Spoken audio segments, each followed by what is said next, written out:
చూసావా వర్మ, అదే మా కర్మ అంటూ వాపోయారు ఉప్పాడ మత్స్యకారులు. ఉప్పాడ బీచ్ దగ్గర ప్రతిరోజు అలలు ఎగిసిపడుతున్నాయి. దీంతో మత్స్యకారులు, స్థానికులు తీవ్ర ఇబ్బందులు పడుతున్నారు. విషయం తెలుసుకున్న టీడీపీ నేత వర్మ ఉప్పాడకు వెళ్లారు. ఆయనపై రాకాసి అలలు ఒక్కసారిగా విరుచుకుపడ్డాయి. దీంతో వర్మ అక్కడి నుంచి పరుగందుకున్నారు. కాకినాడ జిల్లా యు కొత్తపల్లి మండలం ఉప్పాడ బీచ్ రోడ్ లో రాకాసి అలలు ఎగిసిపడుతున్నాయి. అలలు మరింత ఎత్తుకు ఎగిసిపడుతున్నాయి. బీచ్ రోడ్డు మీదుగా కాకినాడ పరిసర ప్రాంతాలకు బైకులపై వెళ్లే ప్రయాణికులు కెరటాల ధాటికి భయపడిపోతున్నారు. మత్స్యకారులు వేటకు వెళ్లాలంటే హడలిపోతున్నారు.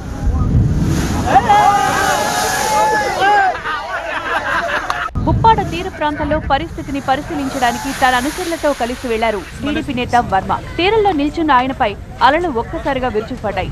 దీంతో ఆయన అక్కడి నుంచి పరుగు తీశారు. అలల తాకిడికి కింద పడబోయారు. అలల తాకిడి పెరగడంతో అక్కడి నుంచి వెళ్లిపోయారు వర్మ.